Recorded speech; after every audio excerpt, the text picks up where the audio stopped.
Why you don't have to hate your budgeting process. Now, most people hate their budgeting process, and I'm not going to promise I can make it fun and exciting, but it doesn't have to be grueling in a painful, pointless sort of way. Now, I am going to propose that I can't make it lack rigor because I actually want you to have rigor. That part we're going to need. We can't cut that out, but we can cut out the pointlessness of it that many people feel when they go through it. So let's start with how many organizations, many individuals, many teams think about the goals of the budgeting process. They don't write this down, of course, but this is what's in their mind as they're going through the activities. First, what do we need to do to get approved? All right, that sort of gets out, well, how do we get across the finish line? How do we get done? That's what we're seeking.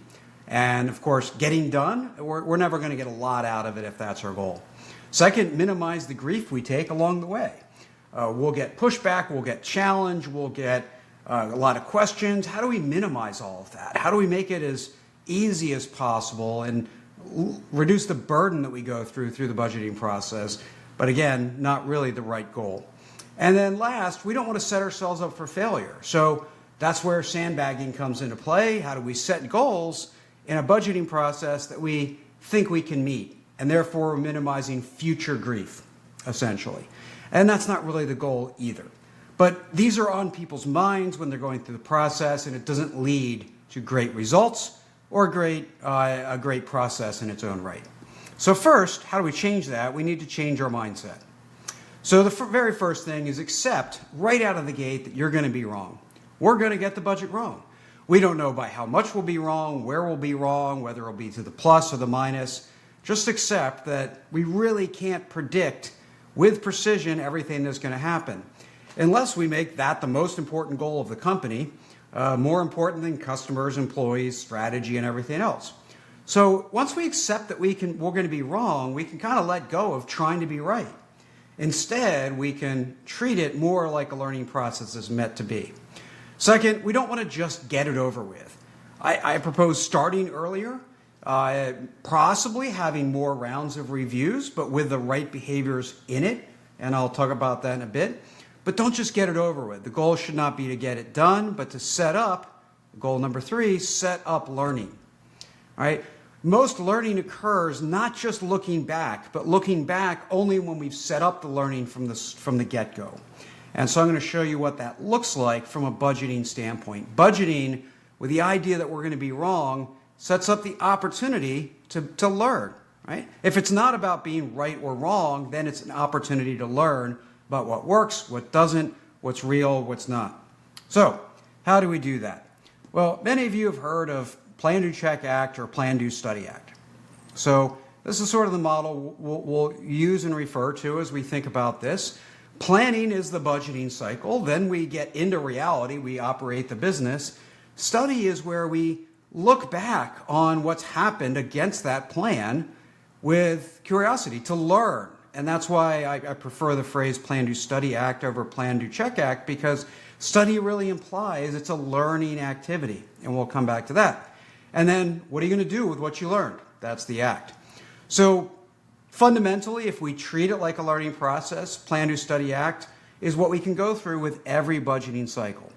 So what do we need to do? What are some of the tips to make planning enhance our ability to learn? So first, capture assumptions of cause and effect. What do we think is actually going to drive the budget? Is it our pricing? Is it growth rates? Is it new product introductions, entering new markets? Is it inflation? Is it cost of goods going up? Is it salaries going up? Are we entering new markets? Are we closing factories, opening them? What are the assumptions driving the plan, the budget? We have to at least talk about them. Much better if we write them down. Sometimes those assumptions is just too much to write them down, but we need to be talking about them. We need to be talking about why do we believe this is the budget. Second, break it down.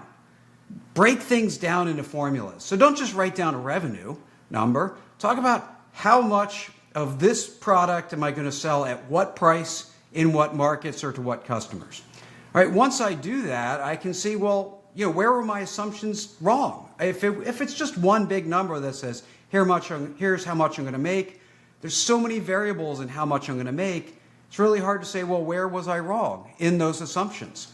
So when we break it down and say, I'm going to sell it for this price, this many units, and these markets, then I can see, well, this market performed better, this market performed worse. Our pricing, we were a little aggressive in our head, and so we got more pricing pressure through rebates and other things, or maybe we just didn't sell as much volume as we thought. But which of those variables did we miss?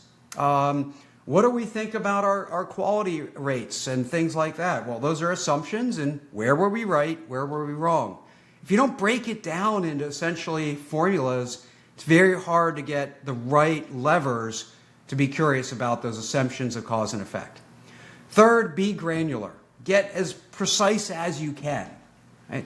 This is where things help. And the best way to get granular is to change essentially the denominator. Right? What's the decimal point we're using fundamentally? We round up too much, then yeah, we're generally in the ballpark. But it sort of waves a magic wand over the learning, and we miss that opportunity. So as a time-based example, I always like to tell the story of how I would plan out a day I would have in the office down to the minute. And it wasn't about that plan being right? Just like I said earlier, it's not about whether you're right, just assume you'll be wrong. It's about learning how I thought about and planned my time and how that matched reality. How did I understand that? Where was I wrong? And there were certain areas that I was very frequently right on, and other areas very frequently wrong on, sometimes to the plus, sometimes to the minus, and that generated fantastic learning because I planned it down to the minute. If I planned it to the hour or even the nearest 15-minute chunk, I'd lose most of that learning that granularity helps. And then last, use ratios where possible. There's lots of reasons that a number will be wrong, and we'll say, oh, it was warm, or of course we sold more, so of course, this number would be up or that number would be up. But if we capture our assumptions around the ratios, like margin, like inventory turns, like sell-through rates, whatever those might be, then when one number changes, the other one changes with it, of course, but was our understanding of the ratio right? There's much more learning often in ratios than in just absolutes. So these are some of the ingredients. If we're in the planning process, use these ingredients, it sets up success. And then, of course, we come to the back end, right? We start operating within our budget cycle. And so, what happens when the numbers don't match reality? That's where we go into study mode. So essentially, we have sort of two options. Every time numbers don't match, we can explain them. Well, as soon as we're focused on explain, we become a victim. Things happened to us, right? Whether it's other departments, external environments, the customer is to blame, anyone else but us. And we kind of start to focus more on blame and where to place that blame. And that's where explain or explanations is not the most useful way, because it's fundamentally just trying to get past, again, minimize grief, get past the fact that we were wrong because we didn't admit up front that we were going to be wrong. Instead, if we admitted we were going to be wrong up front, we were then actually wrong. Now we can be curious about where were we wrong and why. And that's what's going to lead to learning. That means we're asking questions, and these are the types of questions we were asking.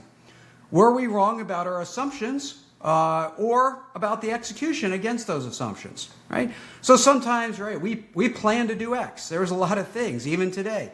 I plan to do certain things. My execution against that plan was different. I don't believe in this, using just the day I'm recording this video as an example, that my assumptions were wrong, but I didn't execute against those assumptions. So I had an execution gap. But there's many other reasons where I would say, yeah, that was just ridiculously ambitious. And so, of course, my assumptions were wrong because I was out over my skis, ridiculously ambitious, and my assumptions were wrong. So those are essentially the areas that we can be curious about in two very overly simplified buckets. And then, we get back to ACT is, what are we going to improve? Are we going to improve our assumptions, improve how we plan in the future? We kind of go, yeah, we thought it wasn't going to rain. We didn't bring an umbrella. Okay, well, are we going to do a better job forecasting the conditions that we need to bring an umbrella after? Or are we just going to change when we bring an umbrella, right? Change how we execute. So fundamentally, we have to improve something. Which ones are we going to improve? So, budgeting will be hard. I can't get you out of that. That's going to be hard. But when we treat it like a learning exercise with the right inputs and the right responses to that budgeting, it can be very, very powerful, very effective, and even engaging. Good luck. I wish you the best.